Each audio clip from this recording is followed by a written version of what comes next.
ಬಾಂಗ್ಲಾದೇಶದ ಚುನಾವಣೆ ವೇಳೆ ಗ್ಯಾರಂಟಿ ಭರಾಟೆ ಸಿಕ್ಕಾಪಟ್ಟೆ ಸೌಂಡ್ ಮಾಡ್ತಾ ಇದೆ. ನಮ್ಮಲ್ಲಿ ಗ್ಯಾರಂಟಿ ತಂದಿದ್ದು, ಬೇರೆ ಕಡೆ ಎಲ್ಲ ಇದು ಪ್ರಯೋಗ ಮಾಡ್ತಾ ಇದ್ದಾರೆ.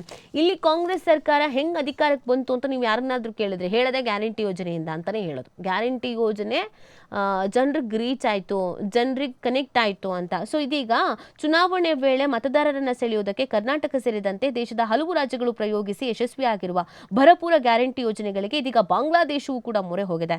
ಸಾರ್ವತ್ರಿಕ ಚುನಾವಣೆಗೆ ಇನ್ನೇನು 2 ದಿನ ಬಾಕಿ ಇರುವಾಗಲೇ ಕರ್ನಾಟಕದ ಜನಪ್ರಿಯ ಗೃಹಲಕ್ಷ್ಮಿ ಯೋಜನೆ, ಮಹಾರಾಷ್ಟ್ರದ ಲಡ್ಕಿ ಬಹಿನ್ ಯೋಜನೆ ಹಾಗೂ ಕೇಂದ್ರದ ಆಯುಷ್ಮಾನ್ ಭಾರತ್ ಅಂತಹ ಯೋಜನೆಗಳನ್ನು ಜಾರಿಗೊಳಿಸುವುದಾಗಿ ಅಲ್ಲಿನ ಪ್ರಮುಖ ರಾಜಕೀಯ ಪಕ್ಷಗಳಾದ ಬಿಎನ್ಪಿ ಮತ್ತು ಜಮಾತ್ ಎ ಇಸ್ಲಾಮಿ ಭರವಸೆಯನ್ನ ನೀಡಿದೆ. ಸೊ ನೋಡ್ಬೇಕಾಗತ್ತೆ ಎಷ್ಟು ಮಟ್ಟಿಗೆ ಇದು ವರ್ಕೌಟ್ ಆಗುತ್ತೆ ಅಂತ. ಒಟ್ಟಿನಲ್ಲಿ ಈ ಗ್ಯಾರಂಟಿ ಯೋಜನೆಗಳು ಎಲ್ಲಾ ಕಡೆಯಲ್ಲೂ ಸಿಕ್ಕಾಪಟ್ಟೆ ಸದ್ದು ಆಗ್ತಾ ಇದೆ.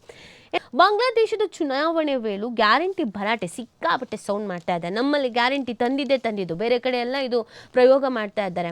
ಇಲ್ಲಿ ಕಾಂಗ್ರೆಸ್ ಸರ್ಕಾರ ಹೆಂಗ್ ಅಧಿಕಾರಕ್ಕೆ ಬಂತು ಅಂತ ನೀವು ಯಾರನ್ನಾದ್ರೂ ಕೇಳಿದ್ರೆ ಹೇಳದೆ ಗ್ಯಾರಂಟಿ ಯೋಜನೆಯಿಂದ ಅಂತಾನೆ ಹೇಳೋದು. ಗ್ಯಾರಂಟಿ ಯೋಜನೆ ಜನರಿಗೆ ರೀಚ್ ಆಯ್ತು, ಜನರಿಗೆ ಕನೆಕ್ಟ್ ಆಯ್ತು ಅಂತ. ಸೊ ಇದೀಗ ಚುನಾವಣೆ ವೇಳೆ ಮತದಾರರನ್ನ ಸೆಳೆಯುವುದಕ್ಕೆ ಕರ್ನಾಟಕ ಸೇರಿದಂತೆ ದೇಶದ ಹಲವು ರಾಜ್ಯಗಳು ಪ್ರಯೋಗಿಸಿ ಯಶಸ್ವಿಯಾಗಿರುವ ಭರಪೂರ ಗ್ಯಾರಂಟಿ ಯೋಜನೆಗಳಿಗೆ ಇದೀಗ ಬಾಂಗ್ಲಾದೇಶವೂ ಕೂಡ ಮೊರೆ ಹೋಗಿದೆ. ಸಾರ್ವತ್ರಿಕ ಚುನಾವಣೆಗೆ ಇನ್ನೇನು 2 ದಿನ ಬಾಕಿ ಇರುವಾಗಲೇ ಕರ್ನಾಟಕದ ಜನಪ್ರಿಯ ಗೃಹಲಕ್ಷ್ಮಿ ಯೋಜನೆ, ಮಹಾರಾಷ್ಟ್ರದ ಲಡ್ಕಿ ಬಹಿನ್ ಯೋಜನೆ ಹಾಗೂ ಕೇಂದ್ರದ ಆಯುಷ್ಮಾನ್ ಭಾರತ್ ಅಂತಹ ಯೋಜನೆಗಳನ್ನು ಜಾರಿಗೊಳಿಸುವುದಾಗಿ ಅಲ್ಲಿನ ಪ್ರಮುಖ ರಾಜಕೀಯ ಪಕ್ಷಗಳಾದ ಬಿಎನ್ಪಿ ಮತ್ತು ಜಮಾತ್ ಎ ಇಸ್ಲಾಮಿ ಭರವಸೆಯನ್ನ ನೀಡಿದೆ. ಸೊ ನೋಡ್ಬೇಕಾಗತ್ತೆ ಎಷ್ಟು ಮಟ್ಟಿಗೆ ಇದು ವರ್ಕೌಟ್ ಆಗುತ್ತೆ ಅಂತ. ಒಟ್ಟಿನಲ್ಲಿ ಈ ಗ್ಯಾರಂಟಿ ಯೋಜನೆಗಳು ಎಲ್ಲಾ ಕಡೆಯಲ್ಲೂ ಸಿಕ್ಕಾಪಟ್ಟೆ ಸದ್ದು ಆಗ್ತಾ ಇದೆ.